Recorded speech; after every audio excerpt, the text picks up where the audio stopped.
أعوذ بالله من الشيطان الرجيم. بسم الله الرحمن الرحيم. الحمد لله رب العالمين، والصلاة والسلام على سيد المرسلين وعلى آله وصحبه أجمعين. رب اشرح لي صدري ويسر لي أمري واحلل عقدة من لساني يفقه قولي. سبحانك لا علم لنا إلا ما علمتنا إنك أنت العليم الحكيم. ولا حول ولا قوة إلا بالله العلي العظيم. Kitab Minhajul Abidin, muka surat 4, muka surat 4, baris yang keempat daripada bawah. Qala al-muallifu rahimahullahu ta'ala wa nafa'ana bi'ulumihi amin. Lagi banyak seterunya seteru ibadah dan perampas akan ibadah. Sedikit yang menolong akan dia dan mengikutnya. Sedikit yang menolong akan dia akan ibadah, dan yang mengikutnya, yang mengikut akan ibadah.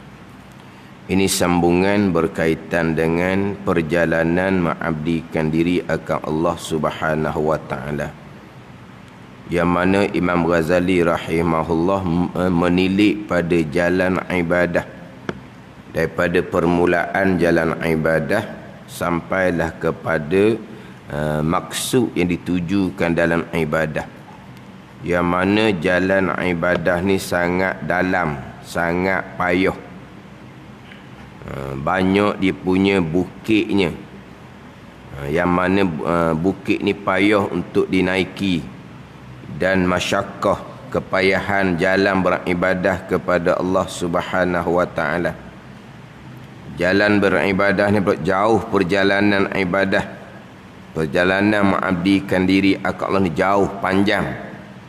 Pengabdian diri akan Allah Subhanahu wa ta'ala, yang mana contohnya kita beribadah sekarang, sembahyang kita sekarang, berjemaah kita sekarang, selesai dah ibadah kita, jauh perjalanan ibadah. Yang mana sembahyang berjemaah kita sekarang, kalau kita tidak pelihara, di masa akan datang boleh terbinasa pahala ibadah kita sekarang. Sebab tu jalan ibadah ni jalan yang sangat jauh, yang mana terkadang ibadah yang kita lakukan terdahulunya terbatal dengan hasad, terbatal pahala dengan sum'ah, terbatal pahala dengan sifat-sifat kecelaan. Maknanya perjalanan ibadah kita jauh. Kita bukan hanya memelihara hati kita dengan sifat ikhlas permulaan ibadah, bukan hanya kita jaga hati kita dengan keikhlasan ketika tengah-tengah kita beribadah, bukan kita wajib kena pelihara ibadah kita dengan keikhlasan sampailah ke mati. Itu jauh ibadah, beribadah kita kepada Allah Subhanahu wa ta'ala. Kemudian Mazhar kata amat banyak kebinasaannya, kebinasaan ibadah. Kebinasaan ibadah ni amat banyak, terutama sekali kebinasaan hak batin lah, hak tu terutama sekali. Sebab dalam bab pegangan, apabila kita berpegang dengan akidah yang sebenar, insya-Allah kita tak gagah dah, kita tetap dah dengan akidah yang sebenar. Kemudian amal ibadah yang kita lakukan dengan ilmu hak zahir, kita tetap dah jaga hak zahirnya. Tadi hak batin, hak hati. Hak hati dah hak paling banyak kebinasaan. Banyak yang menegahnya dan membimbang akan dia akan ibadah. Yang menegah, yang membimbang, awarik banyak. Awaik yang menegah ibadah ni daripada manusianya, syaitannya, daripada dunianya, daripada makhluknya. 4 perkara yang akan dibicarakan. Dia aqabah yang ketiga dalam kitab Minhaj, aqabatul awaik, yang menegah daripada ibadah dengan dunia, hadapi dengan zuhud. Dengan manusia, hadapi dengan uzlah. Itu kalau dengan manusia dia ada peringkat-peringkat, dia akan cerita panjang. Syaitannya atau menghalang kita dari ibadah, yang mana panjang dalam kitab Minhaj bicara berkaitan dengan syaitan, yang mana terkadang syaitan ni menipu daya akan anak Adam atas rupa kebajikan. Syaitan terkadang menipu daya anak Adam atas rupa kebajikan. Hak jelas-jelas tu semayangnya tidak, puasanya tidak, aurahnya tak tutup, tu jelas nyata. Dia ditipu oleh syaitan. Berjudi, minat arak, makan riba, tu jelas nyata ditipu oleh syaitan. Terkadang Mazali kata syaitan ni menipu daya anak Adam atas rupa kebajikan. Atas rupa kebajikan ditipu oleh syaitan atas rupa kebajikan. Di panjang cerita hak berkaitan dengan yang menegahnya syaitan. Kemudian panjang saya sebut minggu lepasnya adalah nafsu.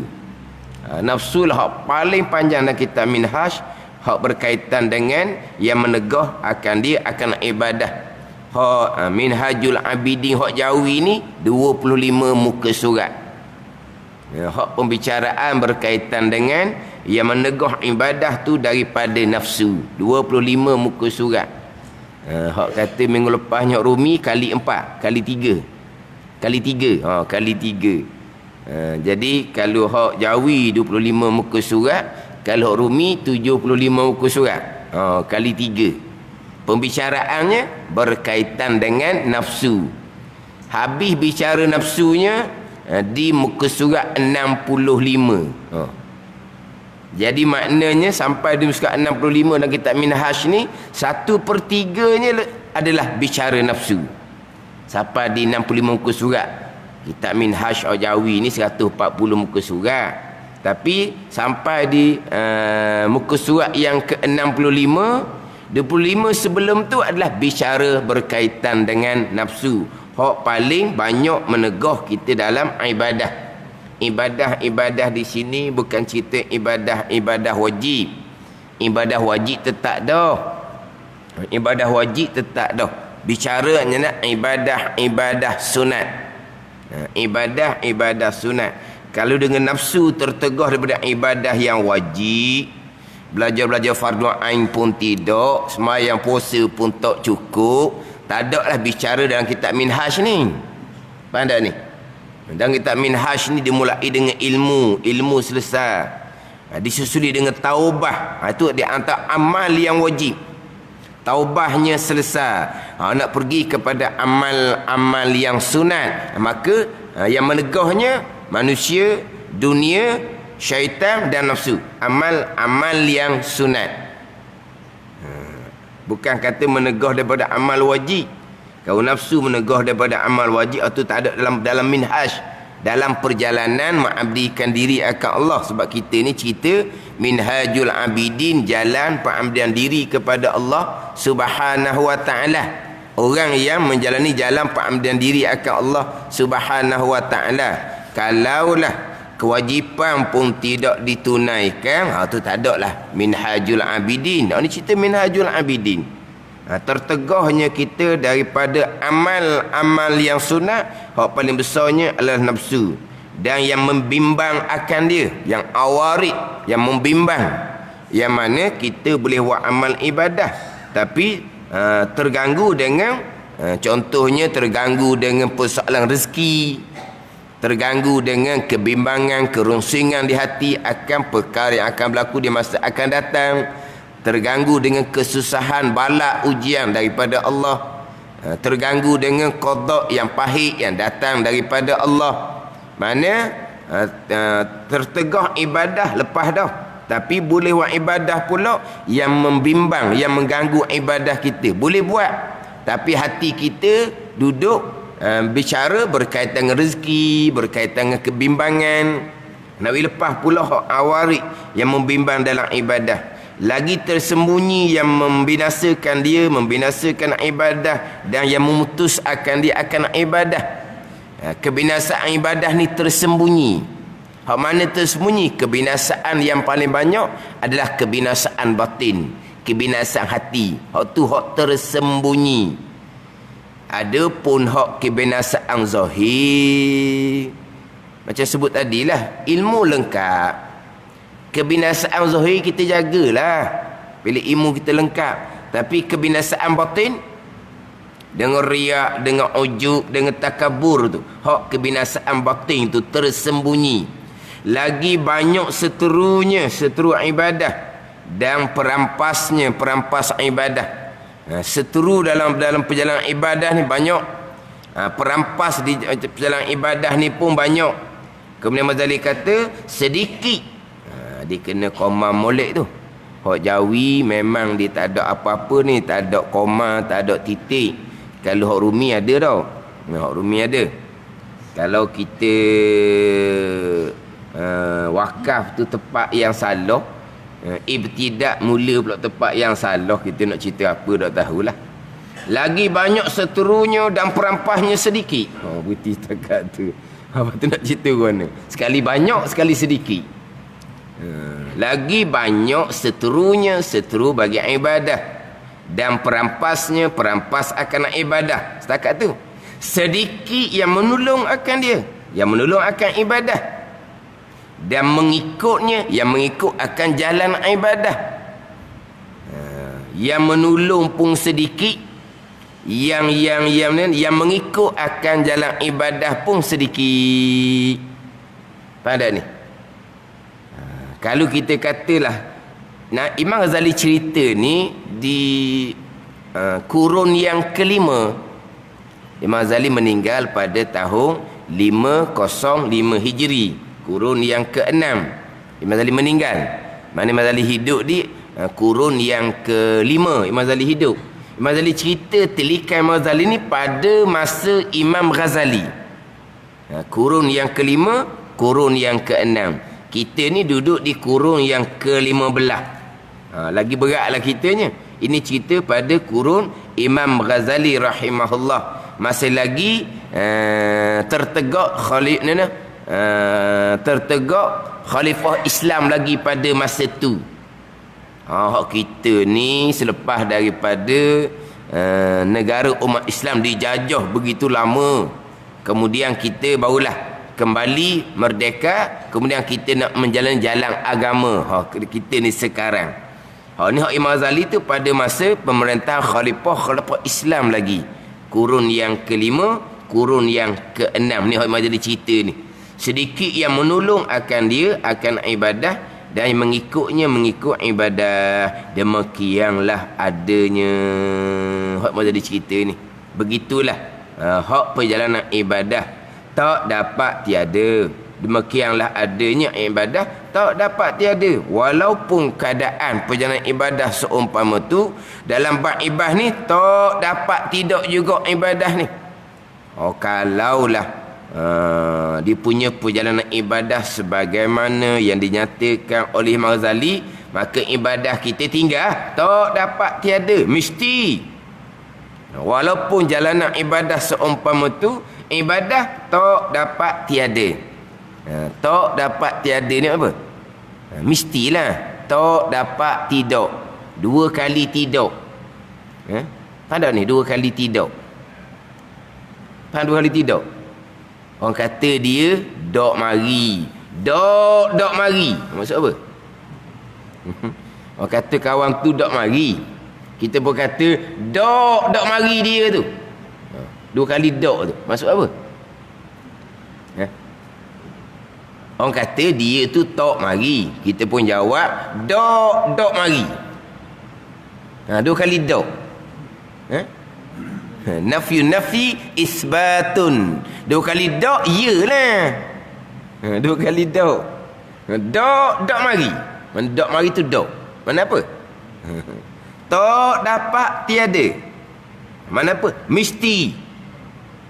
Tak dapat tiada. Tapi ejaan dia faham lah. Ini peseng ejaan Jawi. Tak dapat tiada. Eja warna tu. Tak tersutir je. Lepas tu dapat disambung. Jadi kalau kita baca kok, tak dapat tiada. Tak dapat. Jadi macam macam mu'allah pula bunyi. Tak dapat tiada. Kita tak dapat tiada. Tak ni teralif hamzah. Gitu tak kejaan dia guna. Ni tak tersutir je. Tak dapat tiada. Jangan baca gitu. Tak dapat tiada. Walaupun perjalanan ibadah seumpama tu, ibadah ni tak dapat tiada mesti. Kerana bahawasanya ia yang ibadah jalan syurga. Jalan syurga. Ibadah. Kemudian Imam Ghazali cerita bab jalan syurga. Sebab nama kitab Minhajul Abidin adalah Minhajul Abidin ila Jannati Rabbil Alamin. Jalan pengambilan diri akan Allah kepada syurga bagi Tuan sekalian alam. Ini nama dia. Ibadah jalan kepada syurga. Maka Nabi pun cerita berkaitan dengan syurga. Macam saya sebut dah beberapa minggunya, Imam Ghazali datangkan 2 ayat. Yang pertama, Imam Ghazali memulai kitab Minhaj dengan 2 ayat. Ayat yang pertama, wa anna rabbukum fa'budun. Ayat yang kedua, inna hadza kana lakum jazaa'an wa kana sa'yukum mashkura. Ayat pertama cerita bab Allah Ta'ala sebagai Rabb, sebagai Tuan. Maka Allah Ta'ala perintah kepada kita supaya mengabdikan diri akan Allah Subhanahu wa Ta'ala. Itu Minhajul Abidin. Jalan pengambilan diri kepada Allah dimulai dengan mengenal Allah sebagai Rabb, sebagai Tuan, kemudian mengabdikan diri beribadah kepada Allah zahir dan batin. Barulah pergi pada ayat kedua, inna hadza kana lakum jazaa'an wa kana sa'yukum mashkura. Cerita berkaitan dengan nikmat syurga adalah balasan bagi kamu atas ibadah yang kamu kerjakan di dunia. Jadi cerita bab jalan pengambilan diri kepada Allah, cerita bab syurga Allah Subhanahu wa Ta'ala. Jadi ibadah ni tak dapat tidak, kerana bahawasanya ia yang ibadah jalan syurga. Maka jadilah demikian. Itu demikian jalan ibadah tu, yang tak dapat tidak walaupun macam mana, kerana ia jalan syurga. Membenarkan bagi barang yang disebut pada hadis Nabi sallallahu alaihi wasallam. Mana Nabi sallallahu alaihi wasallam bersabda, ala wa innal jannata huffat bil maqarihi wa innan ala wa innan nara huffat bis syahawat. Ketahui olehmu, sabda Nabi sallallahu alaihi wasallam, ketahui olehmu dan bahawasanya syurga itu dikeliling dengan kebencian. Tu syurga dikeliling oleh perkara yang dibenci oleh nafsu. Dan ketahui olehmu dan bahawasanya neraka itu dilingkungi dengan keinginan. Jadi syurga dikelilingi oleh perkara yang dibenci oleh nafsu, dan neraka pula dikelilingi oleh perkara yang disukai oleh hawa nafsu. Ini syurga. Maka jalan untuk ke syurga, jalan yang sangat sukar, jalan yang sangat payah. Sebab apa? Sebab syurga dikelilingi oleh perkara yang dibenci oleh nafsu. Syurga dikelilingi oleh perkara yang diingini oleh nafsu kita. Lepas tu cerita bab nafsu tu panjang.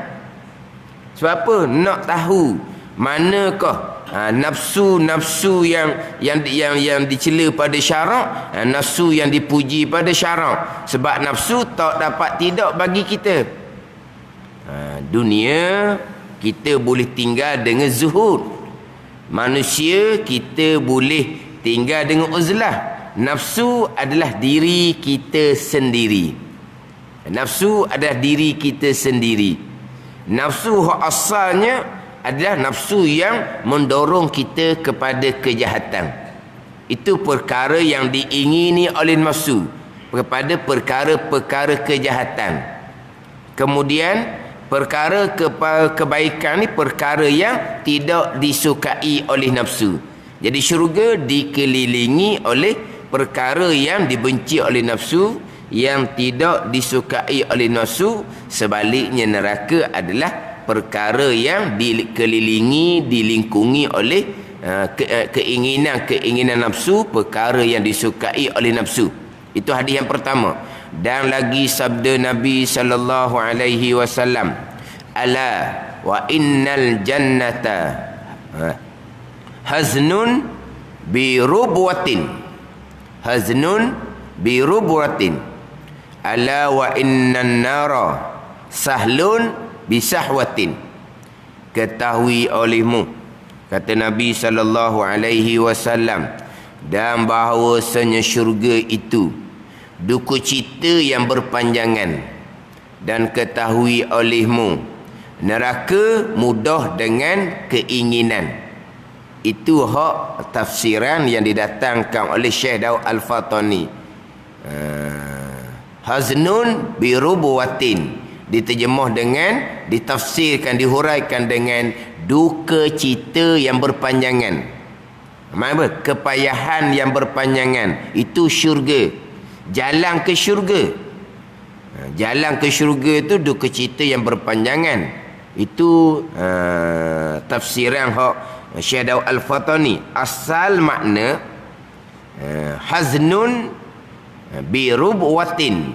Haznun ni asal makna susah dan payah atas nafsu, atau asal makna. Haznun asal maknanya susah dan payah atas nafsu. Birubwatin, dengan sebab ia berada di tempat yang tinggi. Sebab syurga ni darajah tinggi.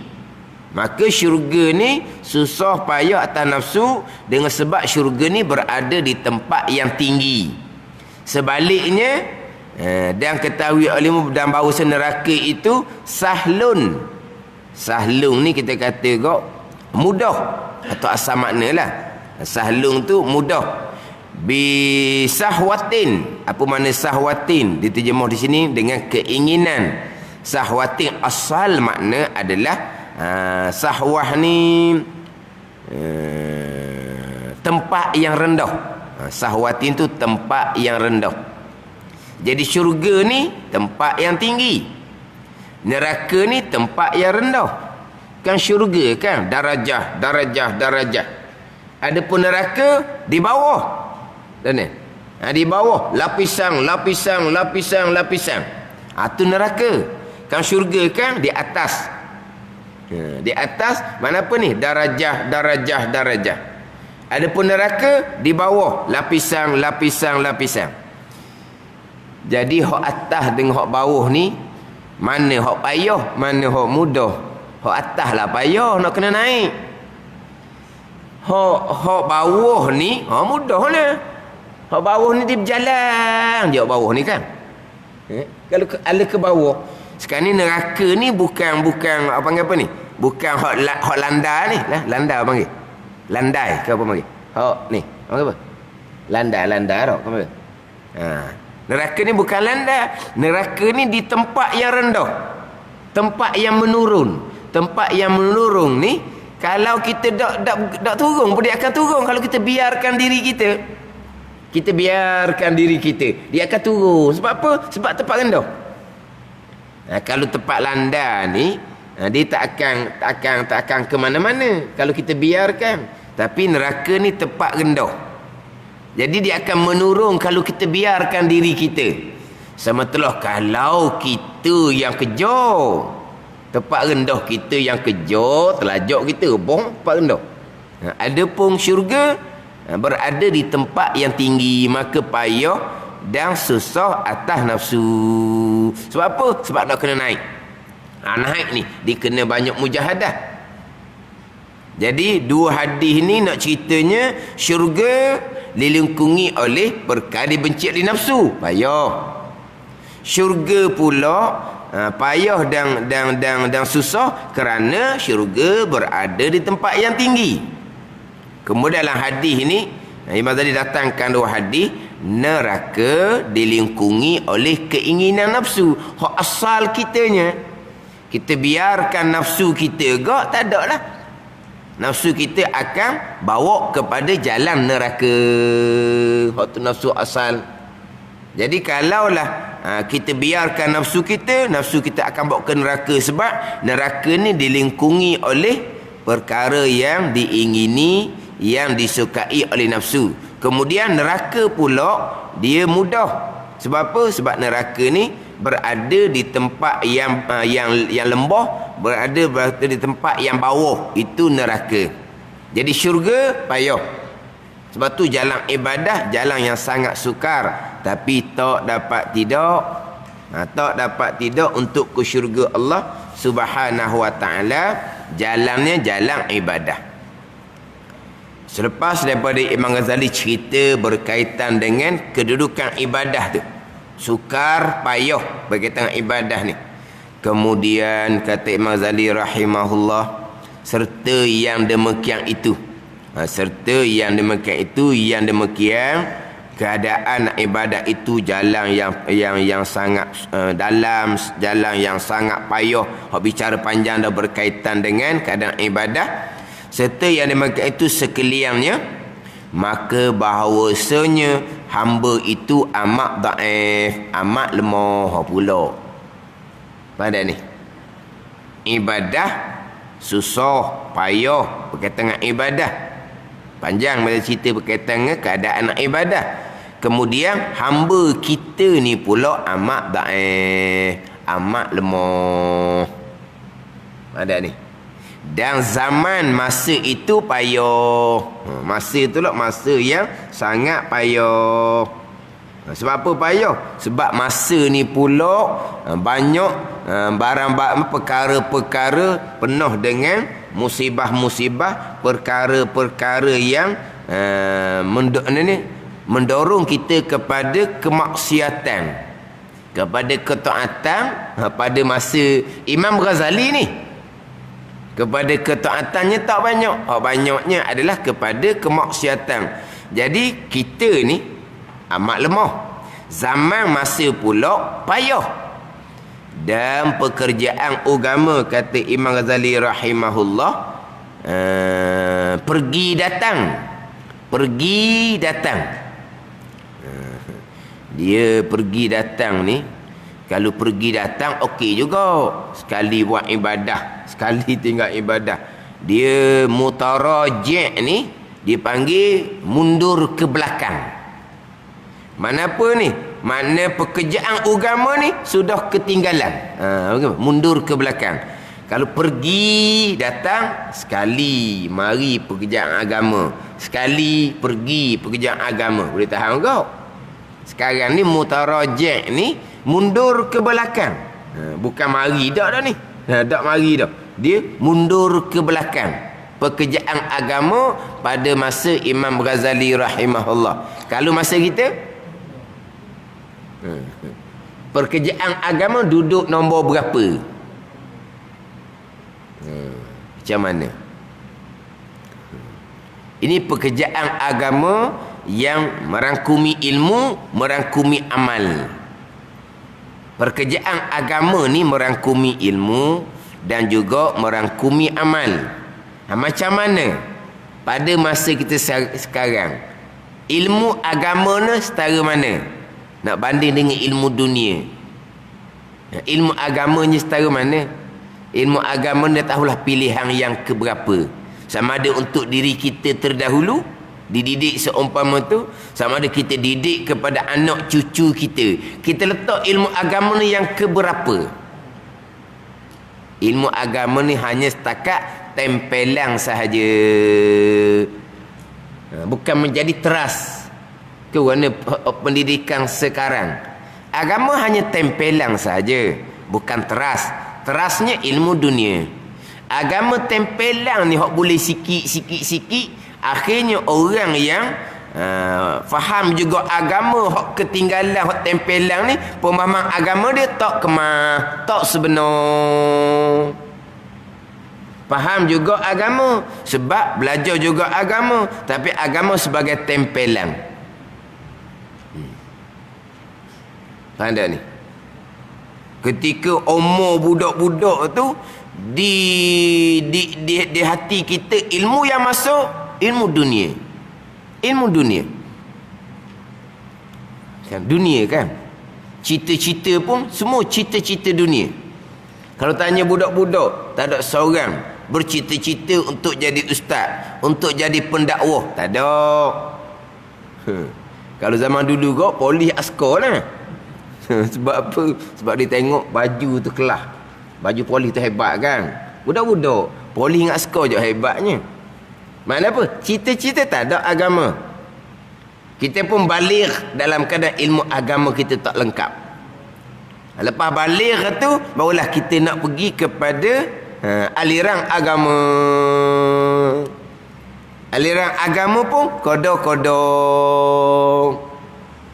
Ada ni. Macam mana kita nak memulai aliran agama kalau kita balik dalam keadaan akidah kita pun tak pasti.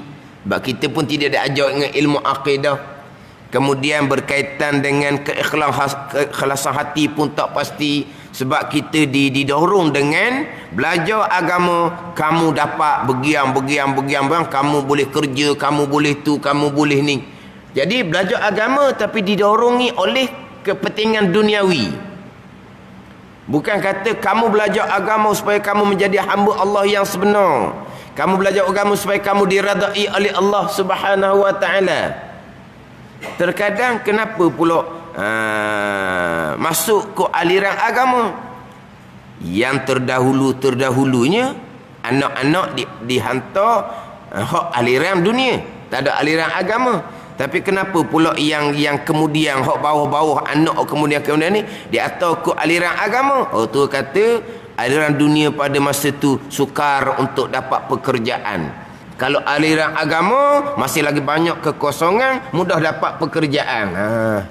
Belajar agama seumpama tu neraka awal-awal. Fatabawa maq'adun nar, telah mempersiapkan, telah menempuh. Bukan menempuh ni lain, menempuh. Telah menempuh tempat dalam neraka. Apa ada ni? Ini kata pekerjaan agama mundur ke belakang. Tu rupa agama dah tu. Rupa belajar agama. Sebab apa? Sebab tidak dimulai dengan permulaan daripada budak tu agama dah. Kemudian lepas balik. Tapi agama dengan dorongan-dorongan duniawi.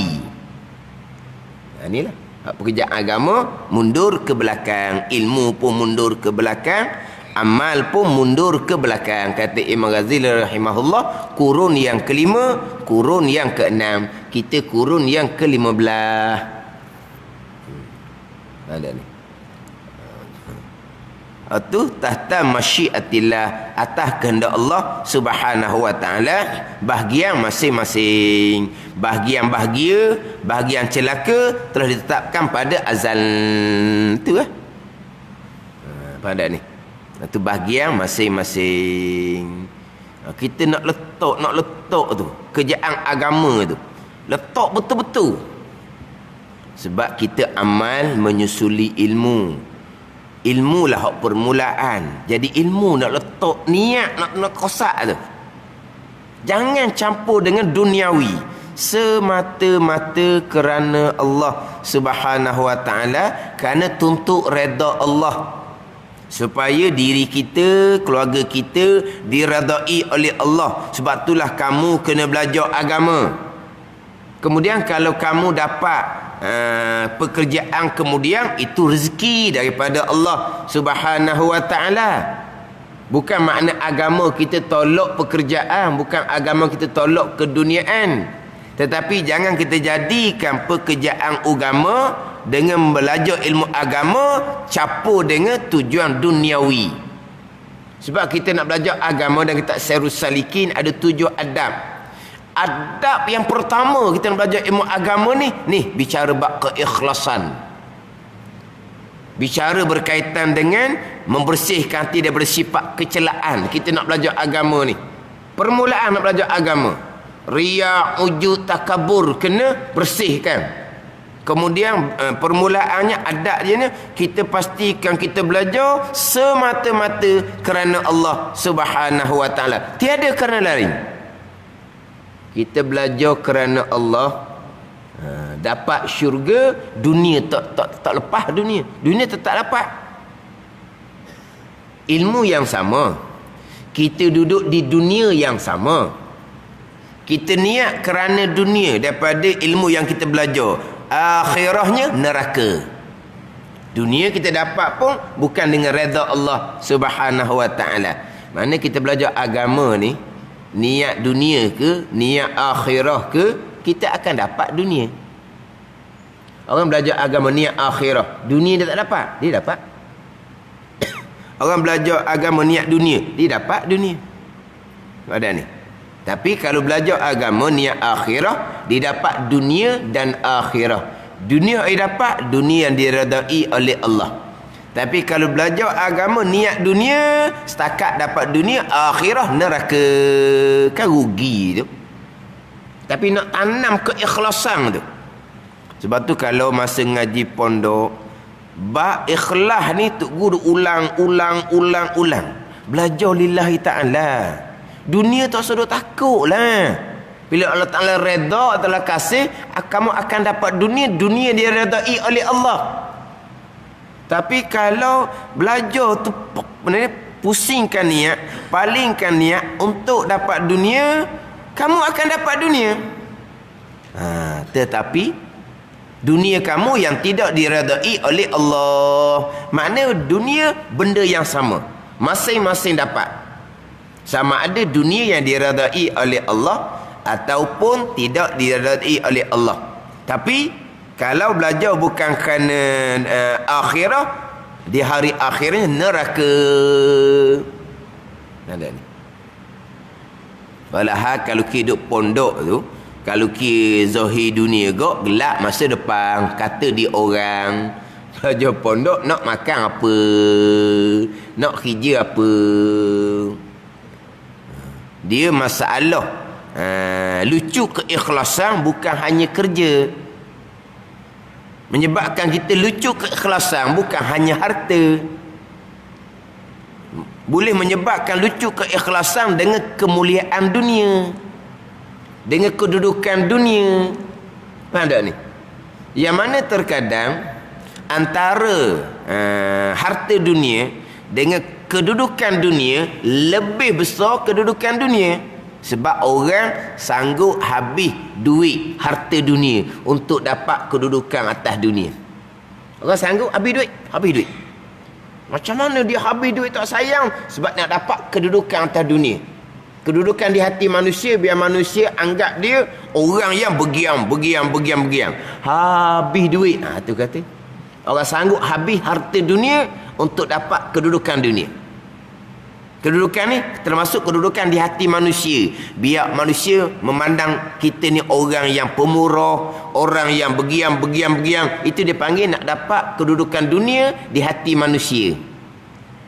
Jadi boleh lucu keikhlasan bukan hanya semata-mata dengan kerja, bukan hanya semata-mata dengan duit. Di dunia ni banyak dia punya godaan dia termasuk kedudukan dunia. Faham tak ni? Tu balik kepada berkaitan dengan bicara bab batin, bab hati, sama ada sifat yang baik ataupun sifat yang keji, yang buruk. Tu balik kepada pembicaraan batin. Faham tak ni? Jadi ilmu agama tu sendiri sudah mundur ke belakang. Amal agama pun sudah mundur ke belakang. Itu pekerjaan agama. Sudah mutarajih, sudah mundur ke belakang. Ada ni.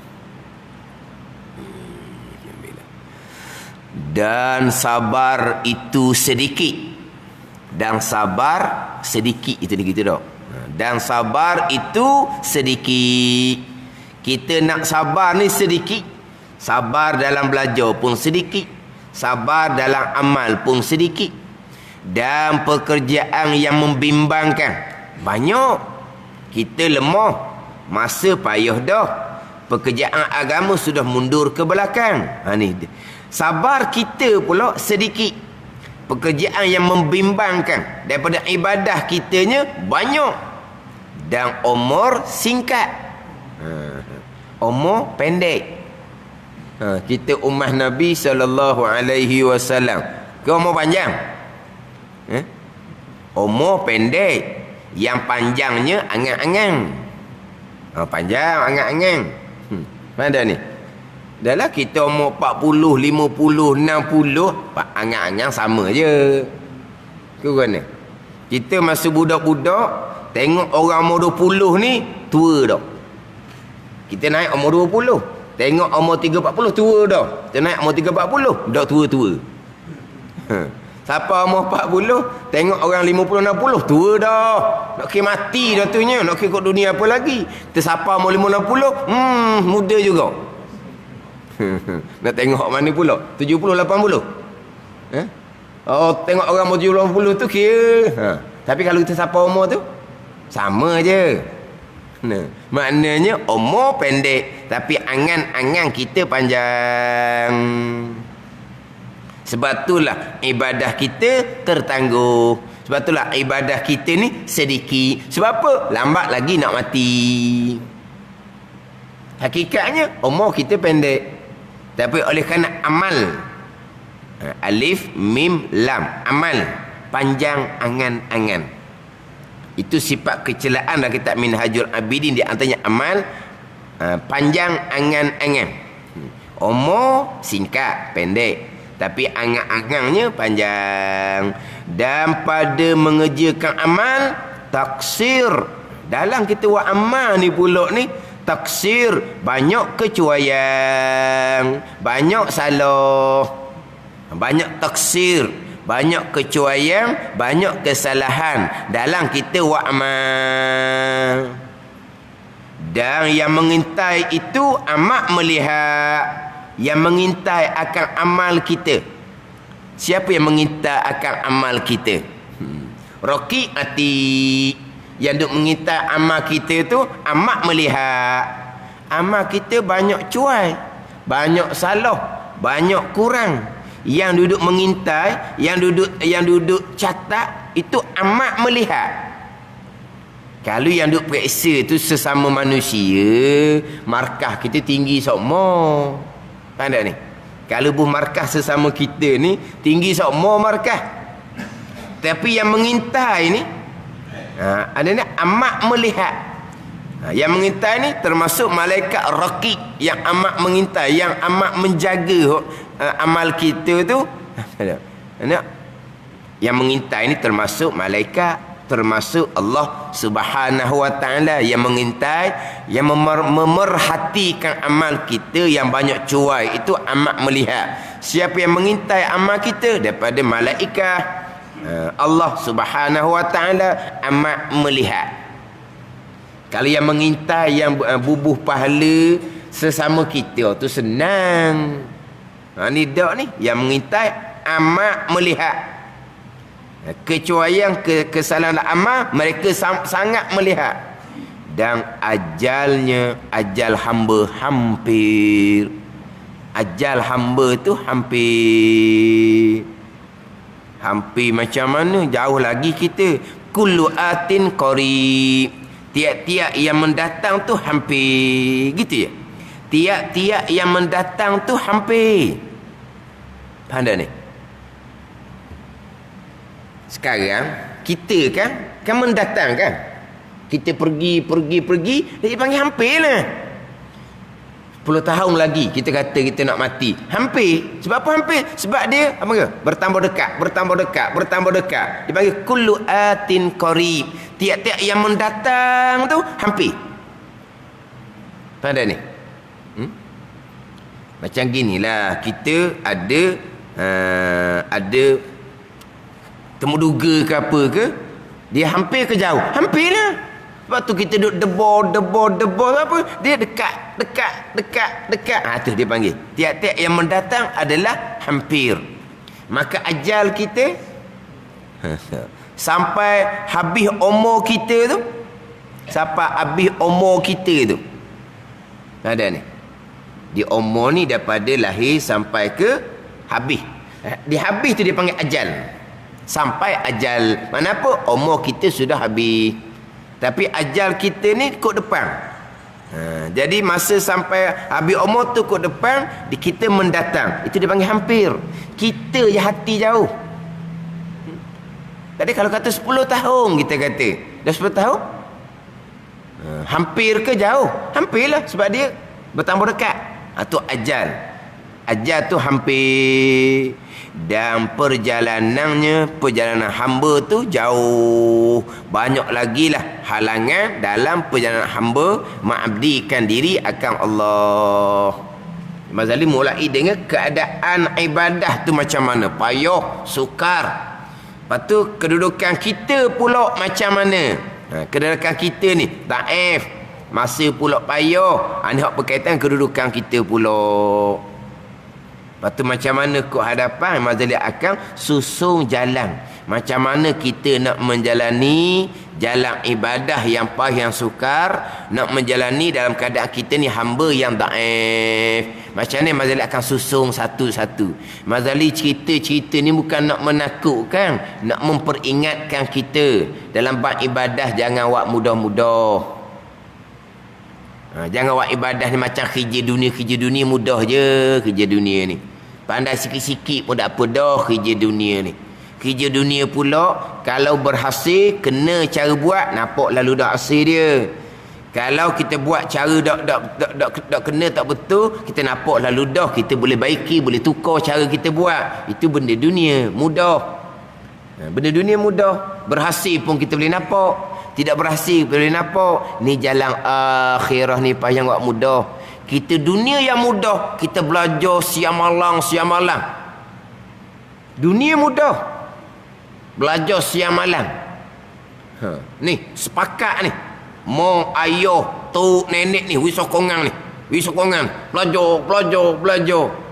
Dunia mudah je kerjaan dianya. Dak, belajar. Agama ni kerjaan yang payah. Belajar sikit-sikit sudah lawan pula dah gitu. Belajar agama je hak keliling ni pula tak ada masa depan. Kalau belajar dunia ni semua sokong ni. Ittifaq, sepakat satu keluarga. Yang mana ni? Walah kerjaan dunia cukup mudah dan sementara. Pekerjaan akhir, pekerjaan agama untuk selama-lama. Sukar payah kita buat mudah-mudah je. Nak agama seumpama tu. Ni terkadang agama hanya duduk di bibir mulut. Agama hanya duduk di uniform. Nampak bodinya body. Cikgu saya kata body ni body orang Islam. Ini body orang kafir yang tak ada akhirah. Ini body orang Islam yang percaya akhirah. Ini body orang kafir hak tak percaya akhirah. Body dia lain body. Body orang Islam lain, body orang kafir lain. Tapi enjin dalam sama dunia. Body lain. Pada ni. Tapi enjin dalam body lain, enjin sama dunia. Matlamatnya dunia. Pentingnya dunia. Ibadah kemudian dah. Beribadah kemudian dah. Tambah belajar pula. Pelik manusia ni. Kenapa hipokrit manusia ni? Masa di dunia sementara tu belajar belah-belah tahun. Hujung dunia lagi belajar. Siapa masa nak ibadah tua-tua ni, tak payah belajar lah. Malu nak belajar. Kita orang tua. Malu nak belajar dah kita orang tua. Dan akidah macam mana? Semayabang macam mana? Buat ketaatan batin macam mana? Lah buat kodah-kodah lah. Hak akhirah. Hak dia ambil di hujung umur tu. Nak buat kodah-kodah pula. Dah hipokrit. Kita nak berjaya dunia sementara, belajar siang malam. Kita nak berjaya akhirat selama-lama, tambah belajar. Belajar lebih kurang. Dah lah amal tu lebih kurang dah. Nak amal banyak, sakit lutut lah, sakit kepala lah, sakit macam-macam dah. Sakit pinggang lah. Lepas tu ilmunya macam mana? Tak apalah, kodoh-kodoh. Ilmu mana tu? Ilmu masa budak-budak zaman dulu. Dah bacaan Fatihahnya macam mana? Betul dak dengeru. Kita betul dah Fatihah masa kita budak-budak zaman dulu. Oh, we pakai ilmu budak-budak untuk agama. Kan ni? Itu kata body memang lain antara body orang Islam dan orang kafir, tapi terkadang injingnya injing yang sama, matlamat dunia pekerjaan agama mundur ke belakang. Dan ta'ah ialah bekal tak dapat tiada daripadanya, dan ialah luput daripadanya, maka tiada yang membalik akan dia baginya. Maka barang siapa mendapat dengan dia, maka sesungguhnya telah kemenangan dan kebahagiaan selama-lamanya. Kalau berjaya dalam jalan ibadah, orang inilah orang yang bahagia yang sebenar-benar. Dan jikalau orang ni luput ibadah, orang yang celaka dan orang yang rugi selama-lamanya. Kemudian kitab Minhaj akan susun macam mana jalan ibadah yang sukar, yang payah. Bukan hanya cerita menakutkan seolah-olah kemudian lepas gitu. Tak. Cerita kesukaran jalan ibadah, mari akan susung satu peringkat jalan beribadah kepada Allah, kepada syurga bagi Tuhan sekalian alam. Wallahu a'lam. Bismillahirrahmanirrahim. Alhamdulillahirabbil alamin, wassalatu wassalamu ala sayyidil mursalin wa ala alihi wa sahbihi ajma'in. Allahumma ftah alaina futuhal arifin. Allahumma allimna ilma akdamin wa fahimna famasabikin warzuqna ruqat talibin. Allahumma zidna ilma wa alhiqna bis salihin. Wa sallallahu ala sayyidina Muhammadin wa ala alihi wa sahbihi wa sallam. Walhamdulillahi rabbil alamin.